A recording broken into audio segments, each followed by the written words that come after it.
Bueno, continuando con el simposio de Abbott, ahora nos toca hablar pues sobre propafenona, que como ya les comenté es un fármaco antiarrítmico que pertenece a la clasificación de clase 1C de los fármacos antiarrítmicos que vamos a comentar. Esta es la agenda que vamos a discutir. Ya el doctor Cueva ya dio una primera introducción sobre el mecanismo de las arritmias. Ahora vamos a ir directo pues a esta molécula, ¿no? A propafenona, que es un fármaco que ya tiene más de 40 años en el mercado. Y por eso le comentaba, todos que estamos acá en la sala, estamos seguros que hemos empleado propafenona en algún momento, hemos visto que algún paciente ha estado con propafenona, y este fármaco pues pertenece al grupo de los antitérmicos clase 1C. Es ampliamente usado en el mundo y es una gran alternativa terapéutica, recuerden, para el manejo de las taquicardias supraventriculares. Ya se ha comentado previamente. Ya hemos comentado que las taquicardias supraventriculares, el tratamiento definitivo es la ablación. Pero recuerden, ¿cuántos pacientes en nuestro país tienen la opción de hacerse una ablación a los 3 meses, a los 6 meses o al año o alguna vez en su vida? Pues lamentablemente no está al alcance de todos nuestros pacientes y por lo tanto, mientras el paciente alcanza a hacerse una ablación para poder curarse de esta arritmia, pues debemos de buscar la estrategia terapéutica farmacológica más eficaz y segura que ayude a minimizar los síntomas y que el paciente pues pueda llegar a hacerse su procedimiento tanto en taquicardias supraventriculares como en arritmias ventriculares idiopáticas, ¿no? El problema es de que a veces este fármaco pues no le damos la importancia o la dificultad de que el paciente igual toma propafenona y hace recurrencia. Claro, pues si es que le damos la dosis inapropiada, obviamente el resultado no va a ser el resultado esperado. Y por esa razón pues vamos hoy día a repasar un poco conceptos básicos sobre la farmacocinética y farmacodinámica que nos ayude a entender la manera como debemos emplear este fármaco. Este fármaco a nivel mundial puede usarse de forma oral o intravenosa. Acá en nuestro medio lo tenemos únicamente en su forma oral, como tabletas, como comprimidos. Este fármaco, pues, cuando se administra de manera oral, tiene pues una absorción del 90% del compuesto y alcanza la concentración plasmática máximo pico entre las 2 y 3 horas. Así que pues si ustedes le dicen al paciente que cada vez que sienta taquicardias tome su propafenona y a los 5 minutos desaparece la taquicardia, pues no fue la propafenona, pues, ¿no? O no fue ningún antiarrítmico. Los antiarrítmicos demoran en absorberse y pasan horas para que realmente el fármaco como tal que ha tomado vía oral el paciente haga su mecanismo de acción. A veces simplemente las taquicardias supraventriculares o las FAs paroxísticas revierten solas. Bueno, le he comentado también que la biodisponibilidad de estos fármacos depende de varios factores, pero es importante entender que la biodisponibilidad sistémica, o sea, la cantidad de principio activo que está en el torrente sanguíneo, pues miren ustedes, es muy variable, solo llega entre 5 a 50%, ¿ok? Lo que nos habla, pues evidentemente que hay un metabolismo presistémico muy importante, ¿no? Y en ese aspecto, pues hay algunas variables que pueden generar que la absorción de estos fármacos pueda variar. Entre ellos es el momento en el cual este fármaco se debe de administrar. Se sugiere que la propafenona con los alimentos pues aumenta su biodisponibilidad, ¿no? Entonces, eso es un dato importante que, claro, que cuando el paciente nos pregunta, doctor, ¿cómo debo tomar esta pastilla? ¿Antes o después de mis comidas? Acá hay una opción que debemos de tener presente, ¿no? Después de las comidas. La biodisponibilidad de la propafenona también depende de la dosis del fármaco que vamos a administrar. Y eso es importante, ¿no? Muchas veces nosotros decimos, ay señora, pero vamos a empezar mejor con poquita dosis, ¿no? Mejor tome una tabletita al día, a ver cómo nos va con 150 miligramos. El problema es de que si nosotros damos 150 miligramos, déjame activar el puntero, ¿no? ¿Qué es lo que va a ocurrir? La concentración plasmática de propafenona, miren ustedes, ni siquiera va a llegar a la dosis necesaria para que el fármaco tenga un impacto clínico en el paciente. Para que propafenona tenga un impacto clínico en el paciente, debemos estar entre 500 a 1000 microgramos. Entonces, con una cantidad de 150, poco o nada al día no vamos a hacer con el paciente. Entonces, por favor, empecemos ya a considerar ese tema, ¿no? 150 miligramos de propafenona al día, nada que ver con el paciente, no le va a hacer ningún impacto. Entonces, eso es un dato importante. Bueno, este fármaco, como les comenté, tiene un metabolismo presistémico interesante, importante. Ahí la citocromo P450 y todas las coenzimas y enzimas que se encuentran en el hígado, pues actúan a ese nivel. Y es por eso que en el caso de propafenona existen perfiles de pacientes. Pacientes que son metabolizadores lentos, ¿correcto? Aquellos en donde la hidroxilación de propafenona, pues, es bastante baja, en comparación con los pacientes que son metabolizadores rápidos, en donde pues hay una mayor concentración plasmática de propafenona en la forma de 5-hidroxilo, ¿no? Entonces, hay dos tipos de pacientes, y estos pacientes metabolizadores lentos se ve pues en población caucásica, en un 10%. Generalmente en nuestra población peruana hay, creo, un porcentaje bastante bajo de población caucásica, ¿no? Y sobre ellos un 10% todavía. Bien. Ahora, el tiempo de vida media de este fármaco es importante. Yo sé que este es un tema bastante engorroso de farmacología, pero sí es importante recordarlo. Miren ustedes, el tiempo de vida media de la propafenona es bastante variable, ¿ok? Entre un 2 a un 32%. Y nosotros que tenemos, pues, generalmente población que son metabolizadores de forma rápida, ¿correcto? Entonces, esto puede estar con un tiempo de vida media que va entre 2 y 10 horas. Entonces, administrar propafenona una sola vez al día, punto 1, con 150 miligramos, no alcanzo la concentración terapéutica que ayude al paciente.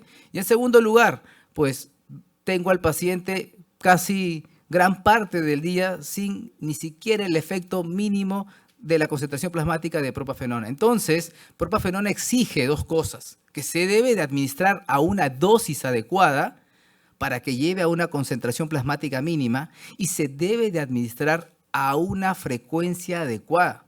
Mínimo cada 8 horas, escúchenlo bien, mínimo cada 8 horas. Y lo que vemos nosotros, pues, en un 99% de las veces, nuestra experiencia nos hace ver de que la indicación de propafenona es cada 12 horas o cada 24 horas. Entonces ahí está el primer cambio. Perderle el miedo a la dosis del fármaco, porque necesitamos llegar a la concentración plasmática mínima necesaria para que el fármaco tenga su efecto terapéutico, pero a su vez la frecuencia de administración es fundamental para que ese efecto terapéutico sea sostenible en el tiempo. Si no, evidentemente, pues los beneficios de este fármaco obviamente no van a ser lo que nosotros buscamos o esperamos. Con respecto a la farmacodinámica, ¿dónde actúa propafenona? Bueno, ya hemos comentado de que este es un antiarrítmico de clase 1C. Y cuando hablamos de un antiarrítmico de clase 1C, estamos hablando que la acción de este fármaco se va a dar sobre los canales rápidos de sodio. Y los canales rápidos de sodio tienen que ver mucho en este potencial de acción en la fase 0. Entonces, la fase 0 es la que justamente, esta parte del potencial de acción, es la que justamente depende mucho de estos canales rápidos de sodio, que al abrirse, pues rápidamente hacen que el potencial de acción, que era muy negativo, pues se haga menos negativo, llegue a 0 o ligeramente positivo. ¿Y qué ocurre cuando nosotros pues vamos a administrar propafenona? Evidentemente, estos canales rápidos de sodio, al ser inhibidos, ¿qué es lo que van a generar? Que esta fase 0 del potencial de acción se enlentezca. Y al enlentecerse esta fase 0 del potencial de acción, pues obviamente van a aparecer los efectos hemodinámicos, o bueno, farmacodinámicos que se espera conseguir con propafenona, ¿no? Entonces, el principal mecanismo de acción de propafenona es esto: ser un bloqueador de los canales rápidos de sodio, pero también se ha encontrado en estudios experimentales que puede tener un efecto ligeramente, pues, o débil, un efecto beta bloqueador débil, básicamente porque la estructura de propafenona, la estructura química, se parece mucho a la estructura química del propranolol, pero también tiene un efecto bloqueador de canales de calcio débil. Son efectos débiles que se van a manifestar si es que la dosis que administramos supera los 1000 microgramos en la concentración plasmática, ¿no? Entonces, dado este efecto de ser un antiarrítmico clase 1C que bloquea los canales rápidos de sodio, va a conseguir esto propafenona: reducir el automatismo espontáneo y a su vez prolongar el periodo refractario absoluto de las células auriculares y ventriculares.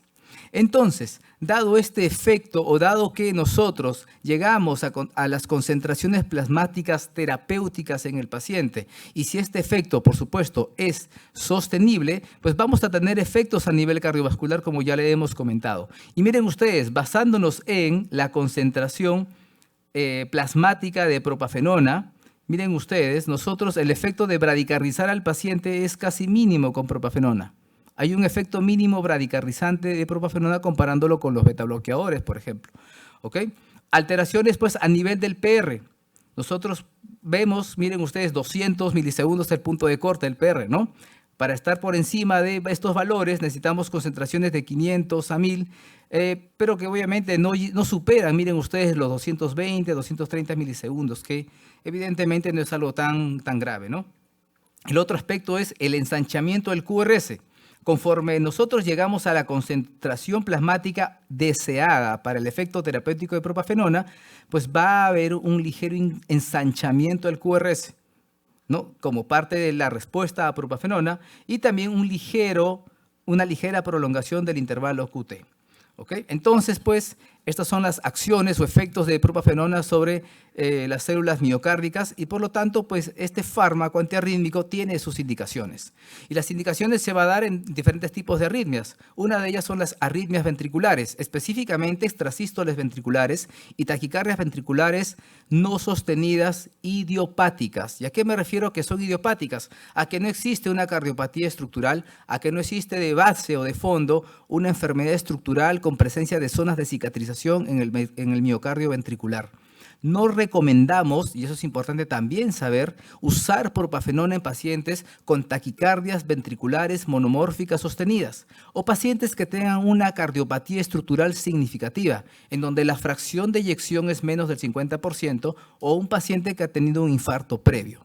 Este concepto nace de este famoso estudio CAST Trial. Es un estudio que se desarrolló a inicios de los años 90 en pacientes postinfartados que tenían extrasístoles ventriculares y a quienes se les empezó a dar fármacos antiarrítmicos tipo 1C, específicamente flecainida. En estos pacientes se observó que en el seguimiento clínico la tasa de mortalidad se incrementaba. Por lo tanto, se detuvo el estudio y a partir de este estudio se contraindica el uso de los antiarrítmicos de tipo 1C, específicamente flecainida. Por lo tanto, este tipo de tratamientos de propafenona debe usarse en pacientes con arritmias ventriculares tipo extrasistoles o taquicardias ventriculares no sostenidas idiopáticas, que son sintomáticas, ¿ok? Bueno, acá está la evidencia que justamente respalda estas indicaciones.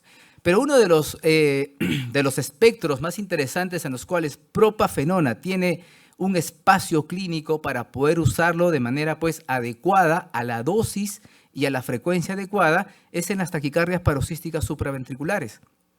En este grupo de pacientes se ha demostrado pues que propafenona puede mantener una sobrevida libre de recurrencias de taquicardia supraventricular en un valor bastante elevado, ¿no? Entonces, incluso comparado con flecainida, que también es de la misma clase, ¿no? En este grupo de pacientes, la propafenona es un fármaco muy interesante que tiene una alta eficacia en reducir estas recurrencias, pero recuerden, a una dosis y a una frecuencia adecuada. Y además, específicamente, propafenona es un fármaco que debemos de tenerlo siempre presente en pacientes que tienen una preexcitación ventricular e historia de TPC, o sea, un síndrome de Wolff-Parkinson-White. Ya sabemos todos y tenemos clarito que el manejo del síndrome de Wolff-Parkinson-White es una ablación. La ablación es el tratamiento definitivo del síndrome Wolff-Parkinson-White. Pero mientras el paciente está a la espera de la ablación, la estrategia más efectiva es el uso de propafenona. Recuerden que los frenadores del nodo AB, betabloqueadores y otros que frenen el nodo AB, pues facilitan a que la activación eléctrica se dé por la vía accesoria y por lo tanto el desarrollo pues, de arritmias como FAs preexcitadas evidentemente se hacen mucho más peligrosas. Y además se ha demostrado que propafenona es uno de los fármacos que va a ayudar a que el periodo refractario anterógrado de la vía pues, se prolongue, ayudando a que justamente este tipo de situaciones donde pues, hay un riesgo de descompensación o sintomatología como una FA preexcitada o una TPCB recurrente pues, sea mucho menor, ¿no? En fibrilación auricular también se recomienda el uso de propafenona. en el manejo o una estrategia de control del ritmo, es lo que ahora estamos nosotros promoviendo, a que aquel paciente que tiene fibrilación auricular que sea recurrente o que esté persistiendo, debemos plantear una estrategia de control del ritmo en un tiempo precoz, antes de los 6 a 12 meses. Si puedes llegar a hacerte una ablación, ideal, pero mientras tanto, si hay una terapia antiarrítmica que no tenga los efectos adversos tan graves como podría generar amiodarodona a largo plazo, pues debes de considerar esta opción. Dentro de ellos tenemos a los betabloqueadores, pero pues los betabloqueadores son más frenadores del no AV o controlan la frecuencia cardíaca. Si buscamos una estrategia de control del ritmo, como lo que ahora estamos promoviendo, una estrategia temprana del ritmo, pues propafenona es una opción muy interesante cuando se compara con placebo o con otros antiarrítmicos, ¿no? Y bueno, para mostrarles otros escenarios del uso de propafenona es la estrategia pill in the pocket, ¿no? Entonces se ha demostrado de que a mayor dosis de propafenona, les comentaba a ustedes, pues se llega a la concentración plasmática más alta de propafenona y a su concentración plasmática con efecto terapéutico. Cuando se usan dosis mayores o dosis de carga, como llamamos nosotros, de 450 a 600, o sea, de 3 a 4 tabletas de golpe, pues se ha demostrado que el efecto pico de propafenona se va a dar entre las 2 y 4 horas. Entonces, estos pacientes que llegan con fibrilación auricular de reciente inicio, pues el uso de propafenona como una estrategia de pill in the pocket de manera monitoreada en una sala de urgencias, pues es efectiva, como ustedes pueden ver. Entre las 2 y las 6 horas, la gran mayoría de los pacientes en negrito pues responden a propafenona y esta respuesta de pasar a ritmo sinusal comparado con placebo es mucho mayor.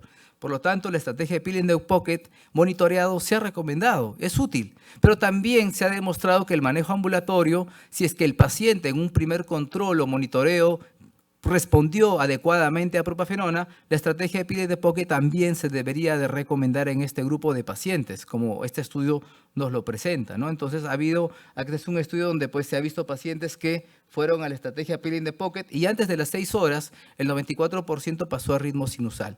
Los efectos adversos en estos pacientes fueron de 1% y el flutter, que también podría darse con el uso de propafenona, es de 0.6%. Obviamente, como todos los fármacos antiarrítmicos, pues también van a acompañarse efectos adversos y estos efectos adversos menores, no cardiovasculares, se podría ver hasta un 14%. Dentro de los efectos adversos cardiovasculares que a veces nos puede asustar o preocupar, se puede ver hasta un 13%, como alteraciones en la conducción eléctrica, prolongación del PER, del QRS. Y bueno, efectos adversos severos es extremadamente raro y la mayoría de las reacciones adversas se va a controlar justamente dosificando correctamente al paciente, ¿no? Por lo tanto, el uso de propafenona tiene escenarios donde debemos nosotros de conocer dónde no usar. Y eso es importante, ¿no? Porque hemos visto que hay una gran variedad de escenarios donde la propafenona es un gran antiarrítmico, un gran aliado para controlar estas taquicardias o estas arritmias cardíacas, pero también es importante que recordemos que hay un grupo de pacientes en donde la propafenona no es una opción, ¿ok? Hablamos de pacientes con cardiopatía isquémica, o sea, pacientes postinfartados que tengan una cicatriz ahí, o pacientes con fracción de eyección reducida, con hipertrofia del septo interventricular o un QRS más de 130 milisegundos. Si esto no tiene el paciente, ustedes pueden considerar el uso de propafenona o lo pueden utilizar con precaución, salvo estos hallazgos que estamos mostrando acá en naranja, ¿no? En el resto de los casos, ustedes pueden considerar el uso de propafenona sin mayor problema porque es un fármaco eficaz, como hemos visto a continuación. Las recomendaciones finales: la propafenona es un antiarrítmico clase 1C, es un bloqueador de los canales rápidos de sodio. Hemos visto cómo enlentece esta fase 0. Tiene también un efecto débil betabloqueante y del bloqueo de los canales de calcio. Es eficaz y seguro en el manejo de taquicardias supraventriculares que no tienen cardiopatía estructural y también en las extrasístoles ventriculares y la de los tractos de los tractos de salida, que también son idiopáticas, o taquicardias ventriculares no sostenidas. Pero para poder conseguir esta eficacia, recuerden, la dosis de propafenona debe ser la correcta y por lo tanto debe ser al menos de 450 miligramos al día y dividido como mínimo cada 8 horas. En general, la dosis, si lo vamos a convertir y también entender que en la población pediátrica lo podemos utilizar con seguridad, va de 10 a 20 miligramos kilo día. Y esto lo tenemos que dividir siempre en 3 dosis, por favor, no olviden. Propafenona se tiene que dar mínimo 3 veces al día a la dosis ya recomendada. Bueno, y la estrategia Pill in the Pocket también se puede emplear como una alternativa en pacientes con FA de reciente inicio. Muchísimas gracias, espero que les haya sido útil esta presentación. Muy amable.